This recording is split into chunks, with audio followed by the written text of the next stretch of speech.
Kang Mas Bayu, saatnya kita ikuti Sinau Bareng. Sinau Bareng di Radio Gemilang.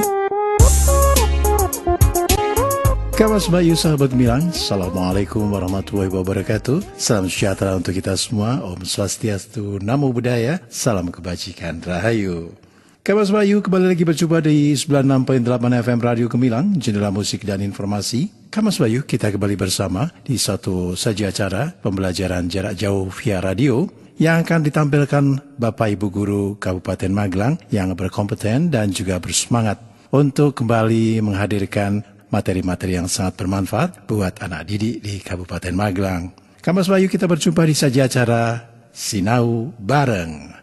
Satu saja acara spesial dari Radio Gemilang FM, tentu saja bekerja sama dengan Dinas Pendidikan dan Kebudayaan Kabupaten Magelang yang akan hadir untuk Anda setiap harinya pukul 7 hingga 8 dan 11 hingga 12. Kang Mas Bayu, sahabat Gemilang, juga bisa berpartisipasi dengan memberikan masukan-masukan yang kontributif di WhatsApp Radio Gemilang FM di nomor 081 578 968 968. Kang Mas Bayu, tanpa panjang kata lagi, kita sambut saja acara Sinau Bareng di kesempatan hari ini. Sinau Bareng di Radio Gemilang. Assalamualaikum warahmatullahi wabarakatuh. Waalaikumsalam warahmatullahi wabarakatuh.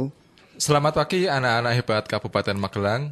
Selamat bertemu dalam acara siaran pendidikan Disdikbud Kabupaten Magelang.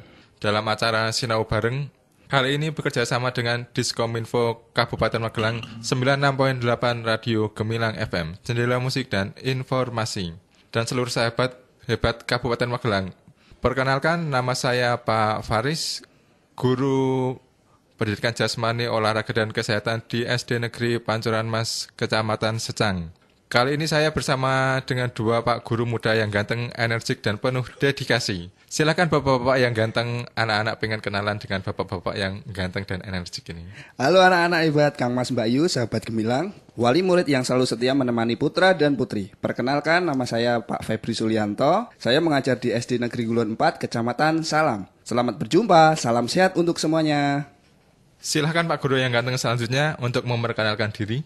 Halo anak-anak hebat Kang Mas Bayu, sahabat Gemilang, wali murid yang selalu setia menemani putra dan putri. Perkenalkan, nama saya Pak Ridwan. Saya mengajar di SD Negeri Kanigoro 1, Kecamatan Ngablak. Selamat berjumpa, salam sehat untuk semuanya. Sebelum pembelajaran kita mulai, izinkan kami mengucapkan terima kasih. Yang pertama, kami haturkan terima kasih kepada Bapak Bupati Magelang, beliau Bapak Zainal Arifin, Sarjana Ilmu Politik. Yang kedua, terima kasih kepada Kepala Dinas Pendidikan dan Kebudayaan Kabupaten Magelang, Bapak Ayes Amin Mujahidin, Magister Pendidikan beserta jajarannya. Berikutnya, terima kasih kepada pengawas jenjang SD se-Kabupaten Magelang. Yang keempat, izinkan kami untuk menyapa Ketua K3S Kabupaten Magelang beserta jajarannya. Tidak lupa juga, kami menyapa Koordinator KKG PJOK Kabupaten Magelang, Bapak Tri Winarto dari Gerabak. Terima kasih kepada beliau atas segala dukungan kepada kami sehingga acara belajar jarak jauh via Radio Gemilang FM ini dapat berjalan dengan baik dan lancar. Tak lupa juga kami ingin menyapa orang tua, wali murid kelas 5 yang dengan senang hati mendampingi putra dan putri mendengarkan radio kesayangan kita 96.8 Radio Gemilang FM, jendela musik dan informasi. Karena Bapak Ibu, bagaimanapun juga sekarang Bapak Ibu yang harus mendampingi putra dan putrinya belajar dari rumah. Betul sekali Pak Febri, meskipun bosan, kita harus tetap berdoa agar pandemik ini agar segera berlalu, agar kita bisa beraktivitas kembali seperti biasa dan kita dapat belajar kembali di sekolah dan Bapak, Ibu, Kang Mas, Mbak Yu bisa bekerja tanpa harus takut ancaman virus COVID-19, bukan belajar dan bekerja dari rumah. Betul Pak Faris, hari ini kita akan belajar apa ya Pak Faris dan Pak Ridwan? Anak-anak hebat semuanya, pagi hari ini Pak Guru akan ajak kalian belajar bersama. Kali ini kita akan belajar KD 3.4, yaitu tentang seni bela diri pencak silat. Setelah pembelajaran ini selesai, diharapkan kalian dapat menjelaskan variasi gerak, dasar lokomotor, dan non-lokomotor dalam pencak silat. Nah, anak-anak hebat semuanya, sebelum kita memulai pelajaran kita pagi ini, terlebih dahulu mari kita berdoa dulu. Bismillahirrahmanirrahim. Semoga pembelajaran pagi ini dapat berjalan dengan lancar dan menyenangkan. Nah, anak-anak hebat, agar lebih semangat kita untuk belajar pagi ini, kita melakukan pemanasan dulu sebelum belajar. Kalau biasanya kita olahraga pemanasan dengan lari, stretching, dan lain-lain, untuk kali ini karena kita pembelajaran lewat daring, kita akan melakukan tepuk tangan, tepuk dada, tepuk paha. Nanti Pak Guru akan kasih contohnya dulu ya, terus nanti anak-anak bisa mengikutinya di rumah. Ya, mengasihkan sekali Pak Faris. Betul. Ayo. Mari kita, Pak Febri, Pak Ridwan, kita lakukan tepuk tangan, dada, dan paha. Yang pertama, anak-anak, nanti ada lagu, kalau kau suka hati tepuk tangan, kalau kau suka hati tepuk dada, kalau kau suka hati mari kita lakukan, kalau kau suka hati tepuk paha, kalau kau suka hati petik jari, kalau kau suka hati siul-siul, kalau kau suka hati mari kita lakukan, kalau kau suka hati semuanya.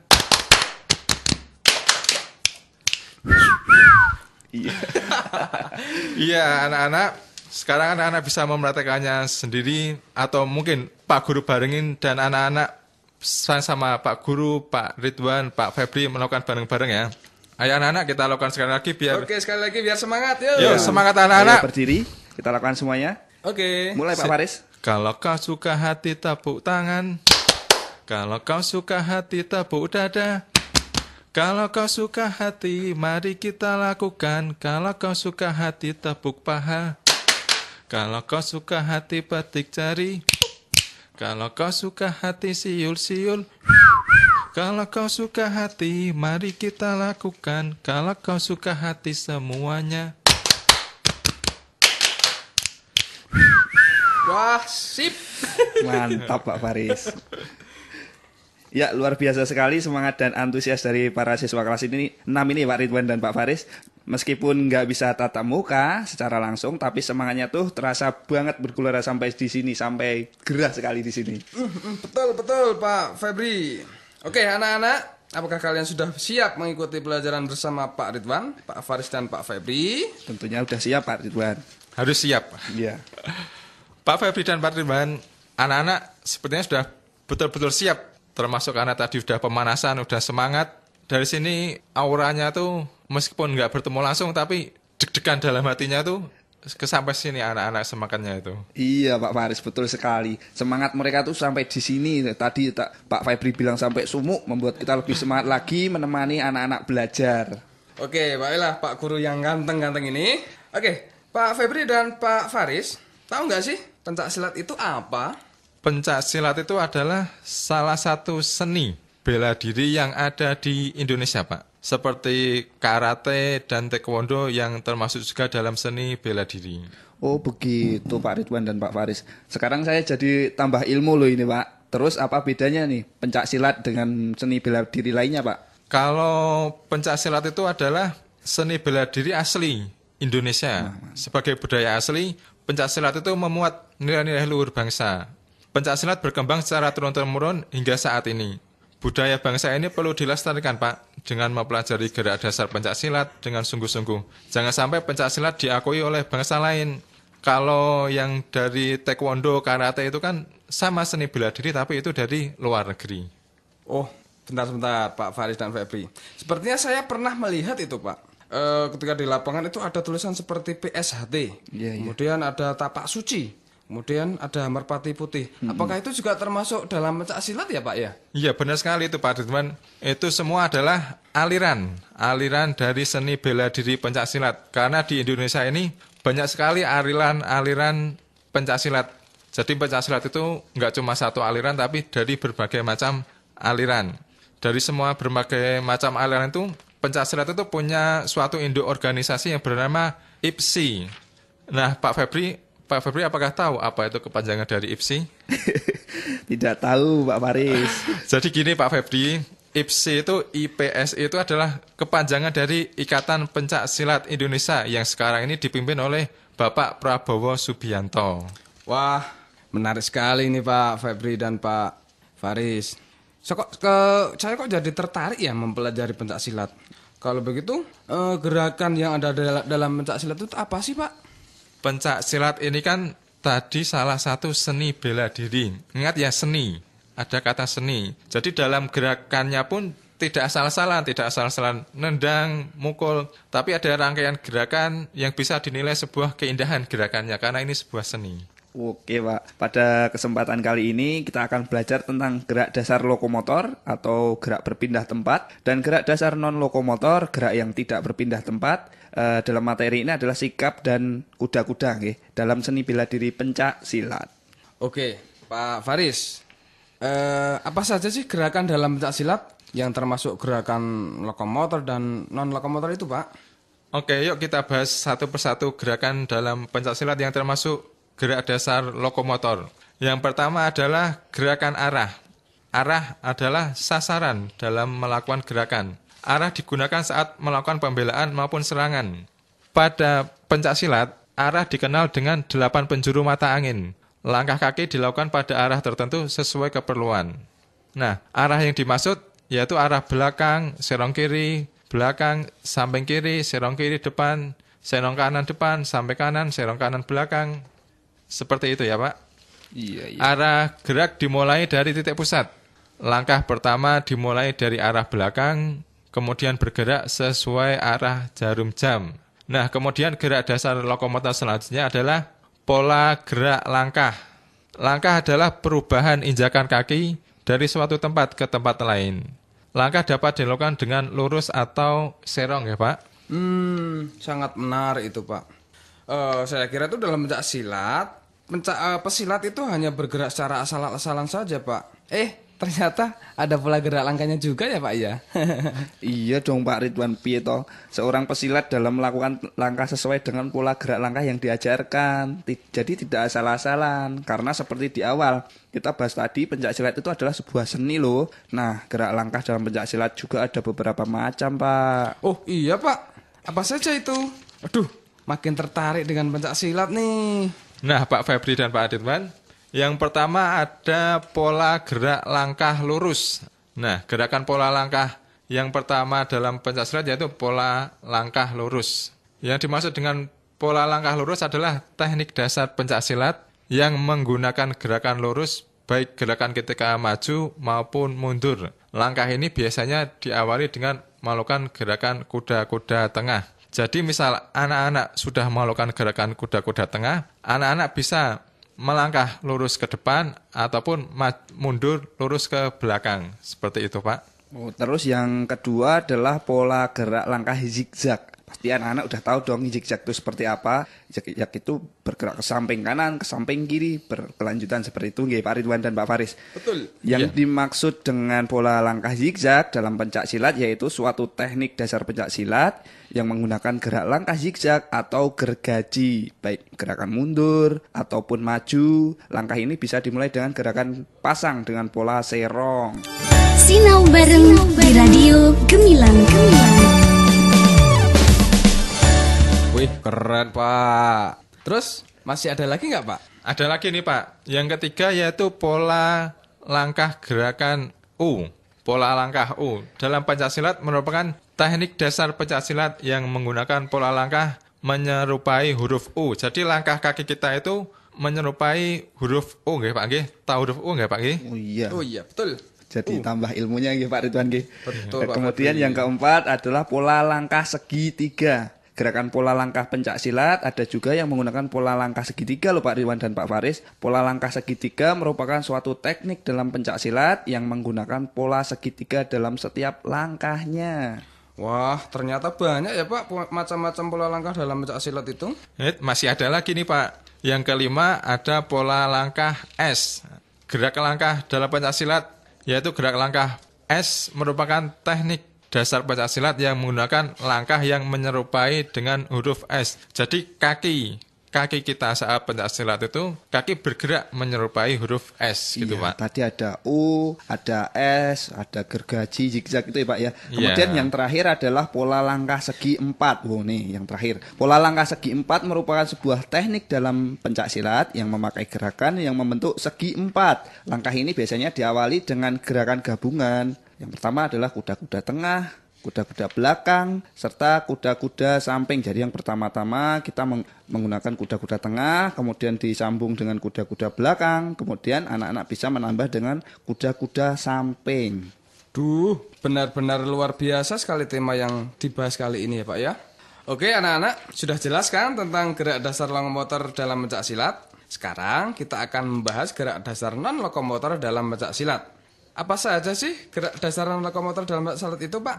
Yang termasuk gerak non-lokomotor dalam pencak silat adalah sikap berdiri. Karena berdiri itu tidak bergerak Pak Ridwan dan Pak Faris. Sikap berdiri dalam pencak silat terdiri atas sikap kuda-kuda dan sikap pasang. Oh lalu, bagaimana cara melakukan sikap kuda-kuda dan fungsinya untuk apa Pak? Nah, begini Pak, Bapak dan Ibu serta anak-anak yang ada di rumah. Sikap kuda-kuda itu adalah posisi tubuh yang menunjukkan kaki dalam keadaan statis atau diam. Kuda-kuda itu mementingkan penempatan posisi kaki. Kuda-kuda yang baik dapat mendukung pelaksanaan gerak dasar pencak silat. Nah, kuda-kuda itu berguna saat bertahan maupun menyerang. Jadi, seorang pesilat harus mampu memahami apa itu kuda-kuda dan cara kuda-kuda yang benar. Nah, bentuk sikap kuda-kuda dalam pencak silat itu ada 4 macam. Yaitu yang pertama ada kuda-kuda depan. Apa itu kuda-kuda depan? Nah, posisi ini merupakan kuda-kuda paling banyak digunakan saat melakukan pencak silat. Yang pertama, langkahnya adalah posisikan kaki kanan di depan dan kaki kiri di belakang. Kedua kaki ditempatkan dalam garis lurus sehingga sejajar. Tekuk kaki depan dan pindahkan tumpuan badan pada kaki tersebut. Sedangkan kaki belakang agak ditekuk untuk menjaga keseimbangan. Posisi ini membentuk sudut sekitar 30 derajat. Kuda-kuda depan biasanya digunakan untuk melakukan serangan langsung ke arah lawan. Nah, jadi contohnya anak-anak bisa berdiri, kaki depan, kaki kanan berada di depan, kaki kiri berada di belakang, tapi garisnya sejajar ya, agak lurus. Kaki depan agak sedikit ditekuk, terus berat badan anak-anak dipindahkan ke kaki depan. Kalau tadi anak-anak berdiri berat badannya ada di kaki belakang, sekarang anak-anak berat badannya dipindah ke kaki depan. Nah, terus yang kaki belakang juga agak ditekuk. Nah, seperti itu adalah kuda-kuda depan anak-anak. Ya, untuk yang kedua ada kuda-kuda samping. Baik anak-anak sekarang coba anak-anakku yang hebat di rumah dipraktekkan bersama. Coba sekarang anak-anak berdiri ya. Kemudian buka kaki selebar bahu. Sudah belum? Berdiri, kemudian kaki selebar bahu, kemudian tekuk salah satu kaki, baik kanan atau kiri, terserah, yang dianggap paling dominan. Posisi kedua kaki harus sejajar dulu. Berdiri, kemudian salah satu kaki yang dianggap dominan, disejajarkan, posisi kedua kaki sejajar, pindahkan seluruh berat badan pada kaki yang ditekuk. Bisa kanan atau bisa kiri, sehingga posisi badan lebih condong pada kaki tersebut. Posisi ini digunakan untuk melakukan serangan berputar sehingga kekuatan akan lebih dikumpulkan dari satu sisi. Jadi anak-anak bisa mempraktekkan sambil mendengarkan Pak Guru, bisa mempraktekkan dengan cara berdiri, kaki dibuka selebar bahu, kemudian kakinya juga sejajar, kemudian tekuk salah satu kaki ke depan, baik kaki kanan atau kaki kiri seperti itu. Selanjutnya, nah, terus yang ketiga, anak-anak ada yang namanya kuda-kuda tengah. Kuda-kuda tengah itu adalah yang pertama, anak-anak kedua kaki harus ditekuk hingga hampir membentuk sudut 90 derajat. Jadi, sekarang coba anak-anak berdiri. Nah, sudah berdiri, lakukan pelan-pelan ya Pak anak-anak. Pak Guru kasih instruksi dari sini. Anak-anak berdiri, posisikan kedua kaki ditekuk hampir membentuk sudut 90 derajat. Jadi hampir seperti jongkok, tapi kakinya harus kuat. Posisikan kedua kaki dengan kuat untuk menopang badan kalian. Nah, pada posisi ini berat badan kalian ini ditopang oleh kedua kaki. Sudah ya anak-anak? Kalau sudah, nah seperti itu adalah namanya kuda-kuda tengah. Tangan bisa mengepal di samping pinggang kanan kiri.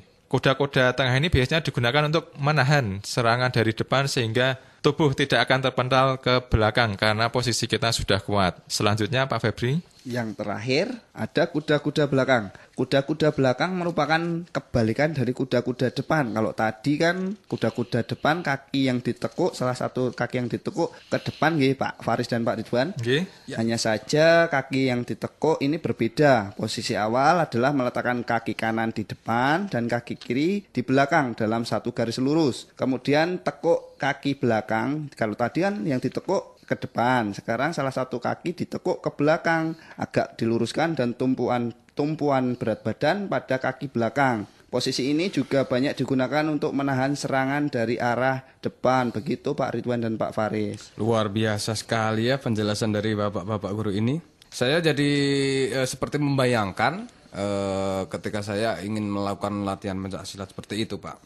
Iya Pak, seperti kita tuh rasanya ingin mempraktikkan gerakannya ketika pembelajaran sudah berlangsung kembali Pak. Tapi kan sekarang ini kita masih menghindari pertemuan karena masih ada wabah COVID-19 ini Pak. Betul sekali. Oh iya, pembelajaran masih daring ya Pak ya. Jadi kita ini hanya bisa memberi instruksi dari sini tanpa bisa langsung bertatap muka dengan anak-anak Pak. Betul sekali Pak Faris. Tapi sayangnya memang kalau dalam pembelajaran olahraga itu memang kita setelah menerangkan harus langsung mempraktikkan seperti itu Pak ya. Iya. Tapi ya mau seperti apa lagi karena memang sedang kondisi seperti ini. Ya betul. Ya gerakan-gerakan yang tadi memang ya tidak susah buat dipraktikkan di rumah. Yang memang di rumah memang tidak ada Pak Guru ataupun orang yang mahir yang bisa memantau sehingga tidak bisa memberi contoh secara langsung seperti itu Pak Faris. Iya, sebenarnya gerakan itu mudah gampang Pak. Asal anak-anak itu di rumah benar-benar mau mempelajari, itu gerakannya tidak terlalu susah-susah karena tadi kan seperti cuma gerakan kuda-kuda dan gerak langkah. Nah, anak-anak juga biar bisa lebih paham, bisa lebih mengerti contoh gerakannya, anak-anak itu bisa membuka YouTube lalu mencari video latihan gerak dasar pencaksilat. Nah, di situ nanti anak-anak bisa mengikuti gerakan yang ada di video itu. Anak-anak tidak harus langsung bisa. Anak-anak perlu beberapa kali mencoba. Tidak hanya sekali mencoba, anak-anak melihat video, mencoba langsung bisa. Itu nggak bisa. Anak-anak harus beberapa kali mencoba. Yang penting anak-anak itu jangan pernah lelah dan bosan untuk berusaha. Nah, dengan begitu, besok saat sudah bisa pembelajaran tatap muka di sekolah, anak-anak langsung bisa nih mempraktekkan gerakan-gerakan yang dijelaskan tadi. Mulai dari pola langkah sampai kuda-kuda, seperti itu Pak Ridwan. Oke, pesan dari kami bertiga, dari Pak Ridwan, Pak Faris, dan Pak Febri untuk anak-anak hebat. Kerjakan tugas dari Pak Faris tadi ya, dengan tetap mengikuti protokol kesehatan. Jadi tugasnya tadi apa? Mempelajari video YouTube, kemudian mempraktekkan sendiri di rumah. Jangan lupa memakai masker dan selalu menjaga jarak. Pak Guru selalu berdoa agar anak-anak bersama keluarga selalu dalam keadaan sehat dan semangat. Nah, anak-anak itu harus tetap semangat ya. Pelajaran olahraga itu kan pelajaran yang paling dinantikan sama anak-anak, terutama anak-anak SD. Nah, makanya meskipun anak-anak itu sekarang tidak bisa bertatap muka dengan Pak Guru secara langsung, tapi anak-anak tetap saat mengikuti pelajaran seperti daring lewat radio 96.8 FM Radio Gemilang ini, anak-anak harus tetap semangat, karena olahraga itu harus semangat. Semoga saja suatu hari nanti salah satu atau bahkan salah banyak dari anak-anak yang saat ini sedang mendengarkan radio 96.8 Gemilang FM ini bisa membawa baik dan harum nama Kabupaten Magelang maupun nama baik Indonesia melalui olahraga bela diri pencaksilat. Amin. Amin, amin. Oke, Pak Faris dan Pak Febri, tidak terasa memang kita sudah 20 menit menemani anak-anak dan Bapak Ibu sekalian belajar bersama kami untuk anak-anak kelas 5. Pak Ridwan dan Pak Febri, mohon maaf. Ridwan dan Pak Febri sekaligus Pak Faris, kami bertiga mohon maaf atas segala kekurangan. Dan terima kasih sudah mengikuti pembelajaran Sinau Bareng melalui Radio 96.8 Radio Gemilang FM, Jendela Musik dan Informasi. Alhamdulillahirrahmanirrahim. Usai sudah pembelajaran kita pada pagi hari ini. Tetap ikuti siaran pembelajaran melalui materi PJOK besok pagi pukul 7:30 sampai jam 8 waktu Indonesia Barat bersama 96.8 Radio Gemilang FM, Jendela Musik dan Informasi. Nah, sebelum menutup pelajaran pagi ini, mari kita melakukan tepuk PPK dulu biar anak-anak tetap semangat. Mantap, asik yuk. Ayo Pak Febri dan Pak Ridwan. Oke. Kita mulai. Anak-anak di rumah siap ya? Ya, siap berdiri. Sudah siap? Tepuk PPK. Religius, nasionalis, mandiri, gotong royong, integritas. PPK. PPK, yes. Wah. Semangat sekali ya Pak. Terima kasih anak-anak dan Bapak, Ibu, serta kakak keluarga yang ada di rumah. Wassalamualaikum warahmatullahi wabarakatuh. Waalaikumsalam. Sinau bareng di Radio Gemilang. Adik-adik siswa, sahabat Gemilang, demikian tadi kebersamaan kita di program Sinau Bareng bersama para Bapak Ibu Guru yang berkompeten dan bersemangat serta berdedikasi dari Kabupaten Magelang. Semoga Kamas Bayu, anak didik semuanya selalu diberi kesehatan dan kita bisa berjumpa lagi di lain kesempatan. Kamas Bayu, dari Kabinsial kami ucapkan wassalamualaikum warahmatullahi wabarakatuh. Om Santi Santi Om Namo Buddhaya. Salam kebajikan Rahayu. 96.8 FM Radio Gemilang, jendela musik dan informasi. Sinau bareng di Radio Gemilang. Kang Mas Bayu, baru saja kita ikuti Sinau bareng di Radio Gemilang.